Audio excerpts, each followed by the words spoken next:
Hi everyone, welcome to my channel. My name is Maria, and in this video I will be talking about choosing the perfect planner for the next year. I will be mentioning 3 criteria that you might need to look into, especially if you're choosing your first ever planner, and of course also will share my choices for 2024. So without further ado, let's get going. First of all, I would like to address the old dilemma, which is bullet journal versus pre-dated planner, the planner with pre-made outlines like Hobonichi, Wonderland, Sterling Ink Common Planner, and so on. I've had experience with both. In fact, my planner journey started with a bullet journal, but I started in high school when I had way more free time. So I feel like if you're more on the artistic side, and you want to put a little bit more time and effort in your planner, bullet journal will be a good planner for you because you get to create your own layouts. You're not really restricted by anything. You're completely flexible and you are very welcome to do whatever you want. You can spread one planner throughout several years, which I did in the past, or you can just create different artistic layouts. But if you're someone who is short in time, who doesn't really want to put extra effort into decorating, or someone who, let's face it, like me, not very good at drawing, that's why I use stickers to decorate my layouts, I think that the pre-planned, pre-dated planner with pre-made layouts will be just great for you. Something like Common Planner by Sterling Ink that I'm using this year, or any other similar planner. I'm not saying that you cannot do functional planning in bullet journal. Of course you can, but I feel like for a very busy person who into functional planning more than into the artistic side of planning and journaling, I don't think that bullet journal will be a good choice for you unless you're someone who really wants to explore different planning system. You don't know yet if you're into weeklies or dailies or monthlies. Do you want them all together? Do you want them spread throughout the planner? Are you going to be doing daily journaling? Are you going to be doing vertical or horizontal layouts? If you don't know any of that, I think that starting with a bullet journal would be a great thing to do because you get to design maybe each week, maybe each day, in a completely different way. So in this way you can try out many different layouts, many different systems, and then see which ones work for you and which don't. Now let's talk about different planner layouts, monthlies, weeklies, and dailies. I believe those are the most popular ones, but I've also seen the quarterly, the bi-weekly layouts, but I think we're not going to touch on those. If you saw my video review of Sterling Ink Common Planner, I was complaining that I have no idea what to do with daily spreads. There are just too many of them. I don't journal every day, and if I do, I just have like a separate gratitude journal notebook for this. I honestly just don't use them. And in the comment section, there was somebody who said, well, I feel exactly the same about the weekly spreads. I have no idea what to do with them. I've mentioned that I don't really use my monthlies as monthlies, and somebody said, yes, that's a great idea, thank you very much. Well, the conclusion would be that the same layouts don't work for all of us.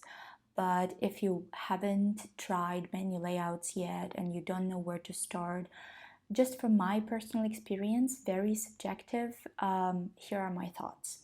If you're someone who likes daily journaling, daily memory keeping, or again, you're artistic, you like to draw, you like to stick a lot of stickers, I think daily layouts are great for you. Also, if you have a lot of daily meetings and you need to take the notes after every meeting, I think dailies are great for this. If you're all about to-do lists and maybe time blocking, or you have a mix of tasks with varying natures, the weekly layout, I believe, will be great for you because you get to see all of your tasks, all of the chaos in one spread, in one page basically. So if you're someone who's into that, weeklies are great for you, probably. Monthly layouts is something that I've never used. I've really tried so hard, but there is nothing I need to look at in terms of 1 month. But then I've met someone online who said that their work is all about these 1 month long projects or 2 weeks projects, then another 2 weeks project. And for them, that was the perfect layout.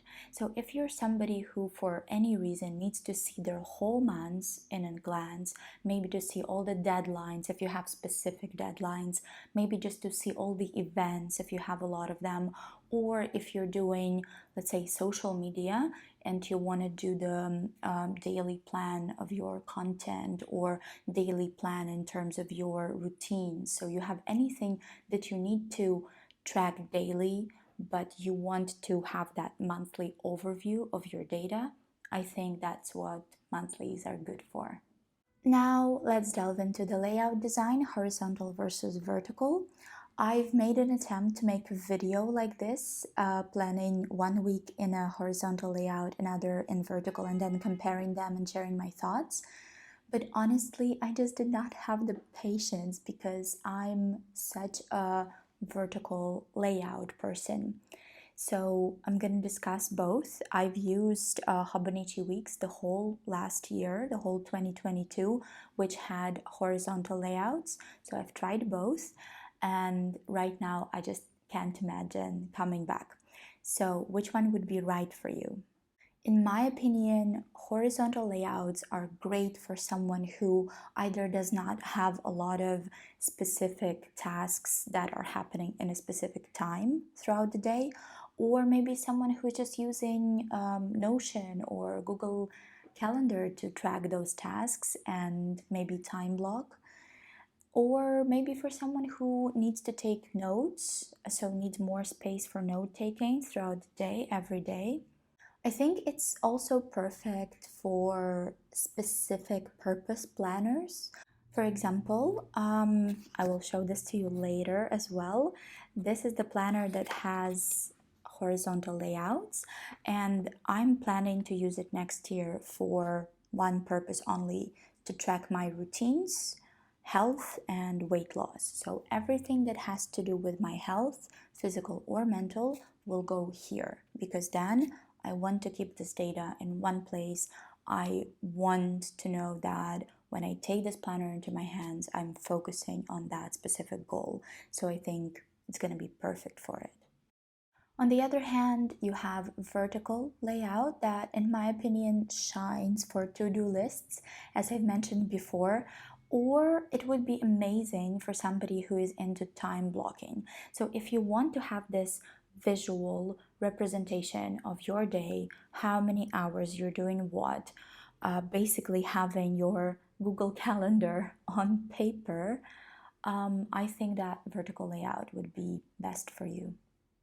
So you might be wondering what planners I'm using in 2024, and I'm still in the middle of making a lot of difficult decisions. First of all, the planners that I've already bought or ordered, and the first one is Sterling Ink Common Planner in B6. It got launched last year for the first time. I got it. I'm very happy with it. I have a video, very detailed overview. There were only two things that I complained about. First one was the cover, and the second was very subjective, too many daily pages. And this year, they've improved the cover, and they also have created something that is called Compact Year. Compact, yes, Compact Common Planner, and it just has twice less, if I'm not mistaken, daily pages, which is perfect for me. So they basically fixed everything that I was complaining about, and I've already ordered it.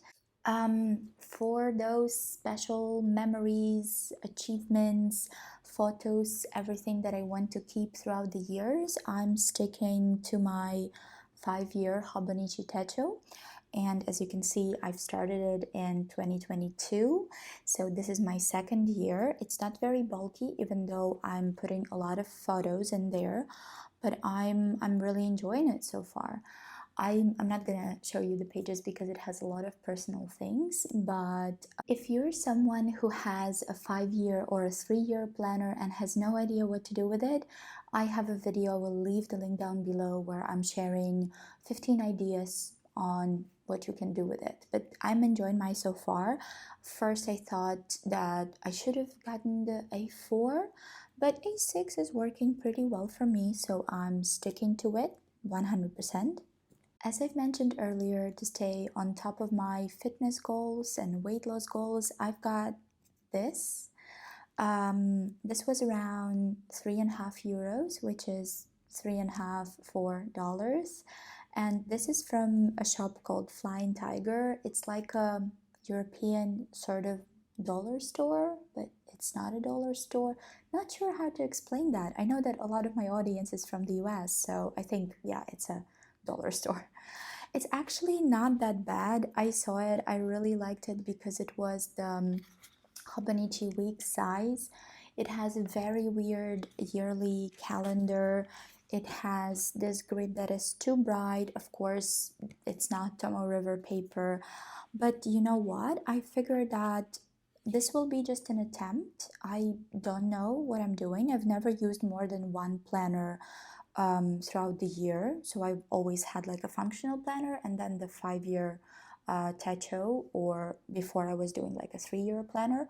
And I've never had an extra planner, so I didn't want to buy Hobonichi Weeks or another more expensive planner just to try it out and to see if it's going to work out, because this will be a one-purpose notebook, right? So it will be only the info about my food, my health, my fitness, my weight, things like that.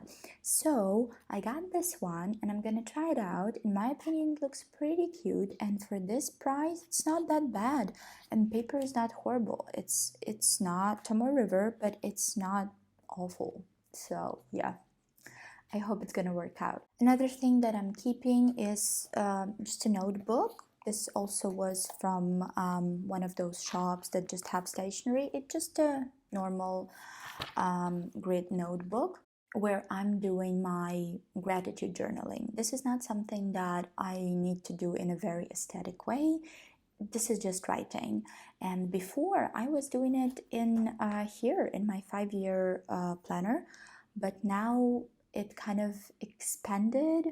Everything that I write down needs a little bit more space, so I think I will keep that separate notebook with me. Another thing that I'm considering, but I haven't done anything about it yet, is I'm looking at 2 planners. Last year, I got very intrigued by Hobonichi Hon because this is the planner that you can buy and just use without a cover. It looks beautiful, it looks like a book. I switched from Hobonichi Cousin to Sterling Ink Common Planner last year. I don't regret it at all, but Hon is just so beautiful, and I'm looking at it. I'm thinking if my idea of combining work and study planner in one planner doesn't work out, I might order Han as well. And another planner that I was looking at this year was Papertess Designs planner. I know that it's horizontal layout, but because it has so many blank pages in between weeks, I figured that I could use horizontal layout and then create a vertical layout on the next page. So I would have one week, the same week, in both layouts, let's say for work and study or for work and personal. So I don't know if I'm gonna do that, but I'm really waiting for another release of Papertess Designs, and maybe I'm gonna order one of those. So if you want to talk me into getting one of those 2 planners that I've mentioned that I'm not sure about, or talk me out of it, please feel free to comment about it. I hope the video was useful, even though of course there is no one-size-fits-all planner. I just hope that you got inspired, maybe you got some useful insights from me. And of course, please write down in the comments what planner are you using for 2024, because this is exactly how I found out about Common Planner last year. I was scrolling through the comments under somebody's video and I saw somebody mentioning it, and I was like, wow, I have to check it out. So maybe there is perfect planner waiting for me somewhere that you will mention in the comments. So I'm really looking forward to it.